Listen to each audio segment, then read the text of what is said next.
many of these problems that I work on, I know a lot about, but I'm not an expert in how they see the problem, nor do I bring my expertise to the solution per se. What I'm doing is trying, by bringing parties together and allowing the communication to be much clearer and deeper, that I trust that if I bring the right parties together, that they will be capable, the parties themselves will be capable of making sense of the problem and coming up with potential solutions that are more robust than I can do as an individual. Welcome to Shaping Cities. In this podcast brought to you by City Collab, we spotlight the practice of communication in city planning and development and its vital role in bridging ideas with action. I'm your host Vani, and I'm honored to welcome Dr. Michael Elliott to this episode. Michael is an associate professor and the director of the Masters in City and Regional program at Georgia Tech, and someone I deeply admire and have learned so much from. I had the privilege of being his student at Georgia Tech, where his class on negotiation and consensus building became a cornerstone of my professional growth. Later, we also had the opportunity to collaborate on a project with Mahila Housing Trust, where he served as the principal researcher. Michael has conducted numerous training workshops on public policy collaboration, conflict management, and has provided consultations to resolve environmental and land disputes across cities worldwide. In today's episode, we will dive into consensus building and mediation and how urban practitioners can bridge divides, unite diverse perspectives, and foster trust. There's truly no one better than Michael to help us unpack the fundamentals of this essential process. Welcome, Michael, to this podcast. Good to be here.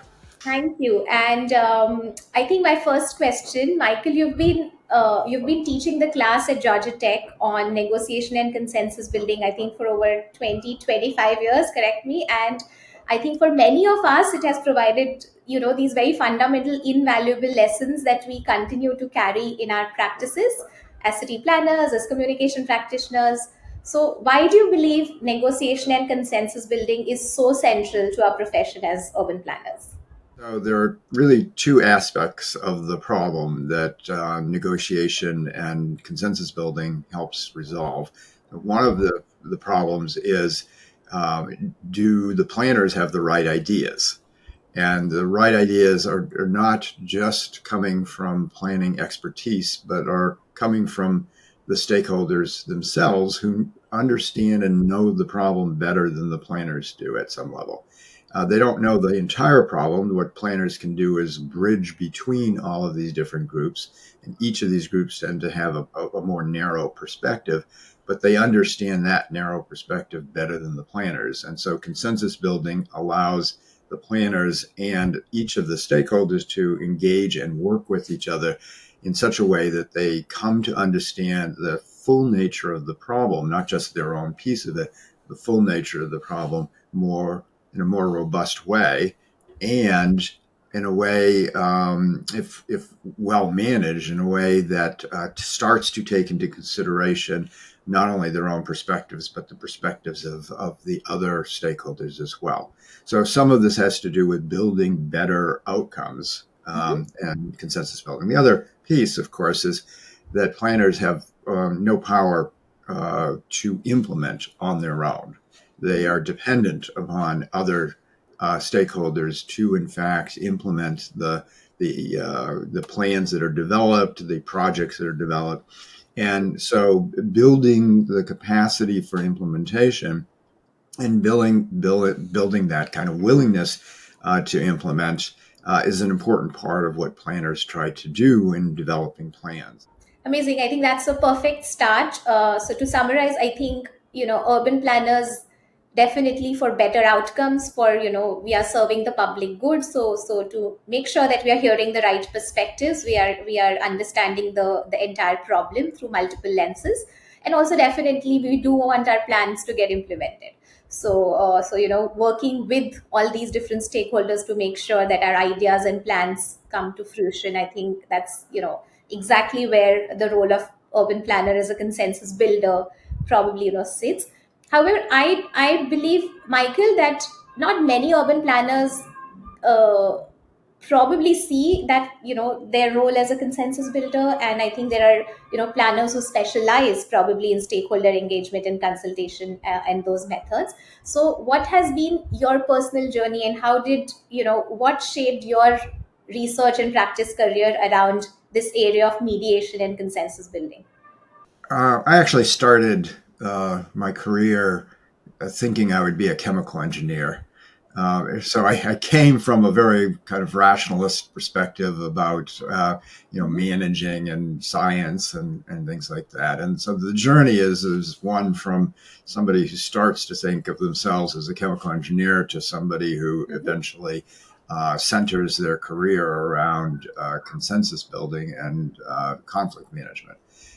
And so, you I think the first part of that journey was one related to citizen participation.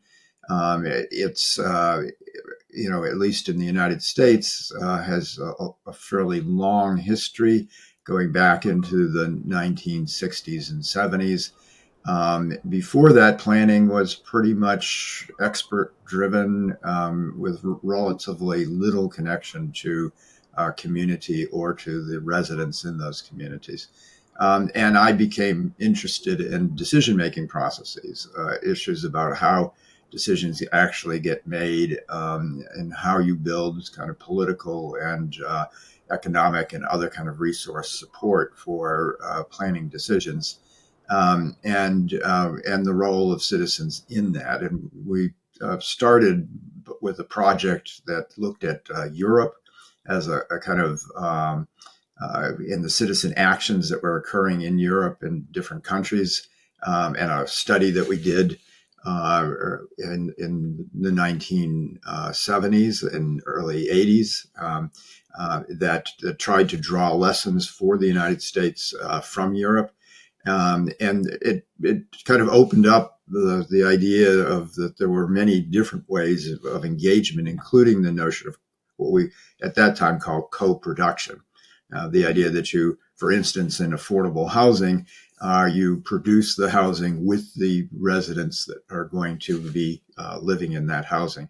It also reflects how probably from 1970s till now, how more and more stakeholder engagement has become increasingly important, and an aspect of even the American planning, probably the paradigm.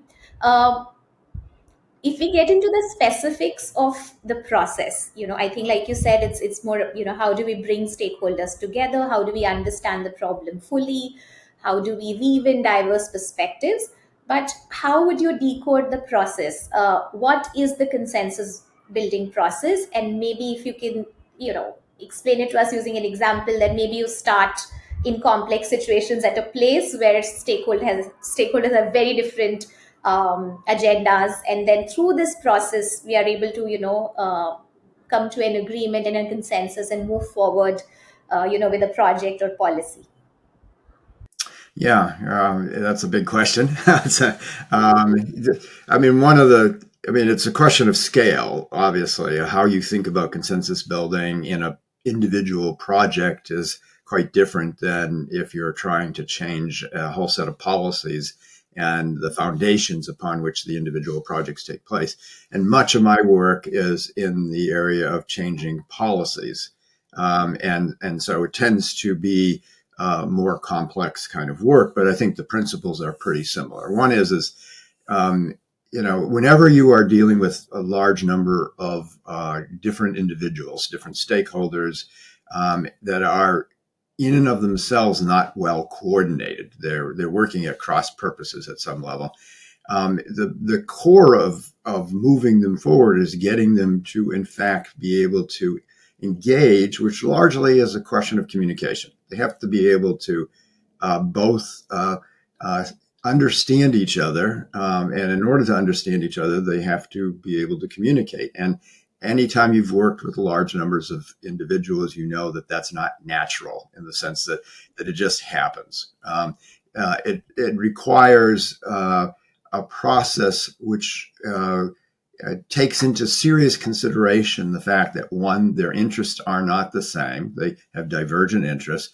Two, they do not see the problem the same way. They have divergent perspectives.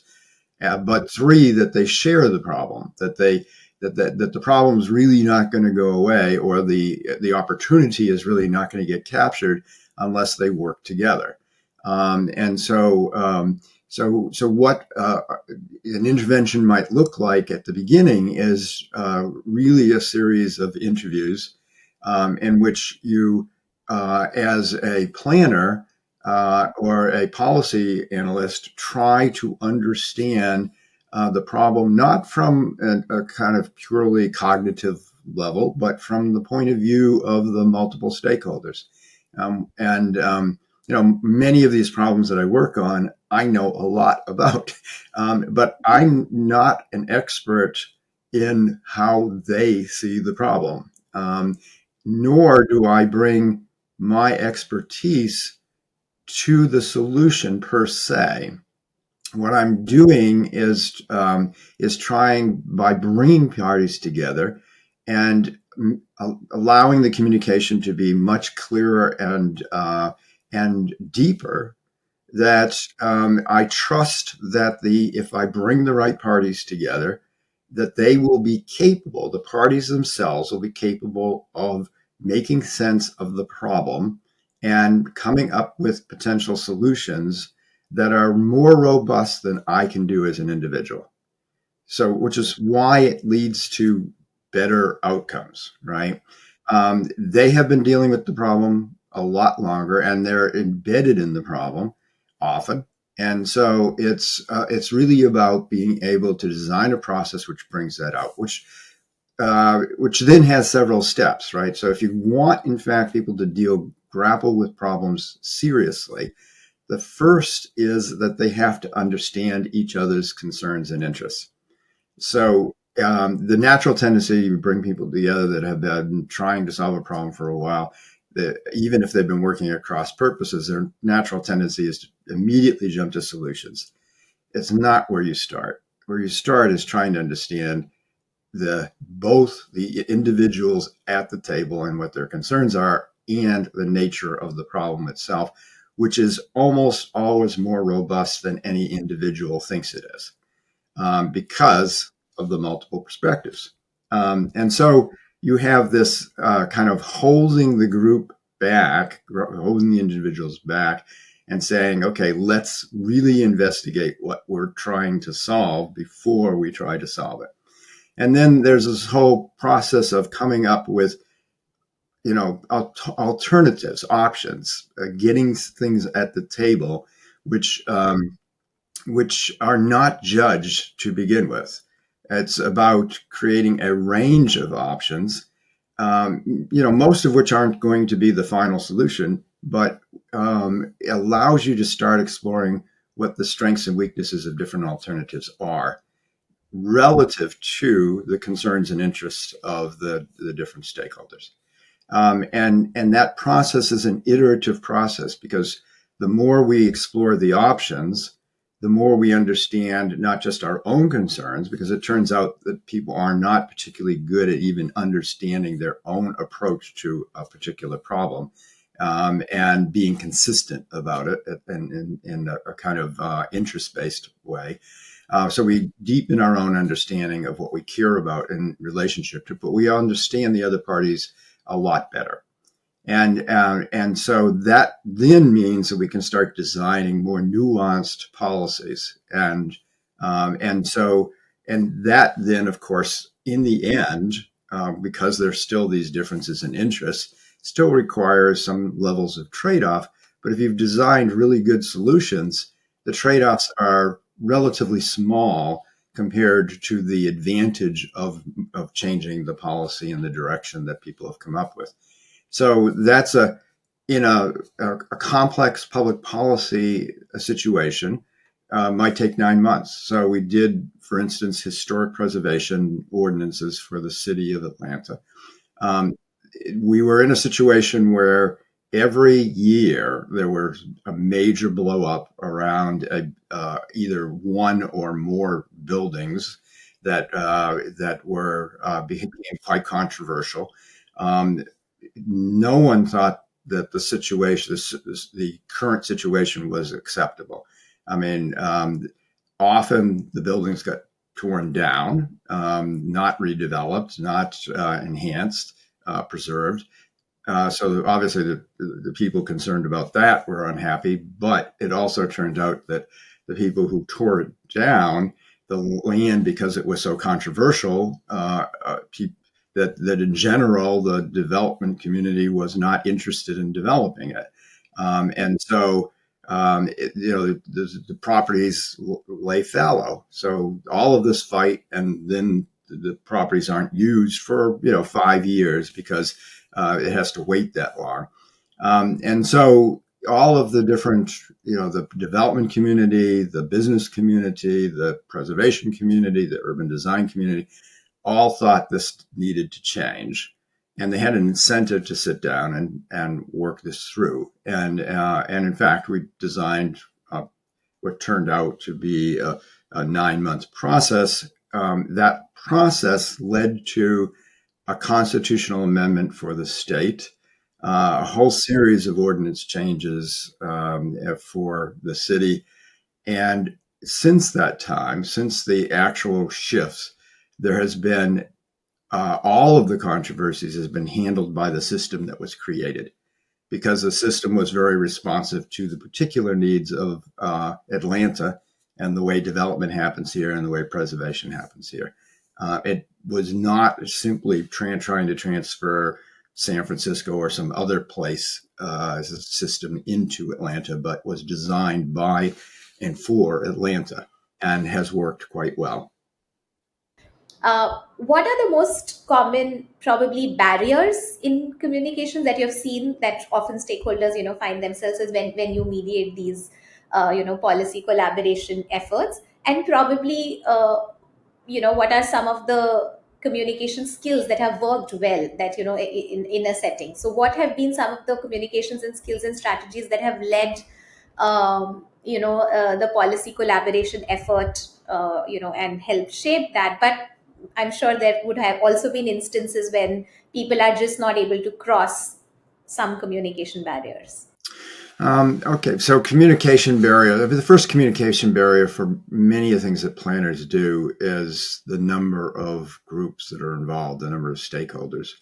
And there's just simply no system for communicating across those lines. And you have kind of public media, which in varying forms, you might have social media in varying forms, almost always, which have a perspective which isn't that of the planner. It's that of who knows what, right? I mean, and so it's possible that there are problems that have risen to a level where there's enough public awareness of it to recognize it as a problem, but there's usually not enough to sort of get the varying individuals that are responsible for the problem to act together in any way, right? So the first barrier is that you're dealing with a complex situation. There's no one who has the particular responsibility of communicating across those lines. And so planners can, in fact, fill that, right? They can enter into and bridge these kinds of divides. I think applying that to the context here in India, I think many urban designers and planners are playing that role. They aren't just consultants to governments. They are the ones who are generating ideas. They are pitching them. They're also collaborating with various stakeholders to build support before presenting them to the government. Could you share your thoughts on such professional or civic led interventions in shaping urban development? For instance, I know the Highline project in New York began as a civic led initiative, right? Do you have similar examples of such collaborations, but maybe also at a different scale or a larger scale? So there's a really good example in the United States of a city that was essentially collapsing. It was collapsing because it had an industrial base that was outmoded. The city's name is Chattanooga. It's in the kind of central part of the United States, and it near coal, and had a lot of manufacturing, and so it found itself as as economic transitions took place, losing its industrial base, and trying to figure out how it could move forward. Right, a nonprofit organization was created. So this is created in this particular case by a foundation. It was not government based, and it was called Chattanooga Venture. And the purpose of Chattanooga Venture was not to redevelop the city at all, but rather to bring the residents and civic leaders of the city together in a way that would allow them to explore how to move forward. And so that process was one, I mean, that was a fairly intense process for a year and a half, in which you had these conversations at community level, in neighborhoods, in which people were coming up with ideas about what the vision ought to be, and the goals of the city, and also coming up with ideas of kind of projects that would move that forward. So they went through this process of meeting at the community neighborhood levels, and then they would bring that together at the city level as a whole. And those were all open to people from the community as well, in which they had conversations about how different neighborhoods saw it, and how where they agreed and where they disagreed, and then they sent it back to the neighborhoods for another round of conversation, and then back up to the city. They ended up with a rather unusual plan from the perspective of most planners, and that is it really was about 280 projects with a set of kind of guiding kind of goals, but without a prioritization of those. And the way that they prioritized it after they came up with this is the Chattanooga Venture said, well, we're not going to do any of these. What we're going to do is help anybody who wants to work on one of these to work effectively. And so what they did is they brought, so say you were interested in affordable housing, of which there was a lot of problems in the city. And there were other people interested in affordable housing. What Chattanooga Venture did is provide support to that group to come together and essentially form their own organization in order to deal with that problem. And so the prioritization was really around the energy to solve the problem, right? If people thought a problem was important, they would step up and start working on the problem. And remember, there's 280 of these goals, and there weren't small things. There were, so affordable housing, for instance, a group that got formed in the context of a city that had 150,000 residents. They renovated or built close to 5,000 housing units in a 10-year period. They decided that they needed a completely different transportation system because it was in a valley. It was heavily polluted. They wanted an electric bus system. They couldn't find any place to buy electric buses, and so they, except Germany, and they decided, well, we're an industrial center. Why don't we start a company that can build the buses? And they did that. They built the buses. They created the system. They now run it for free, and it greatly changes the transportation system of the city. They built a major aquarium.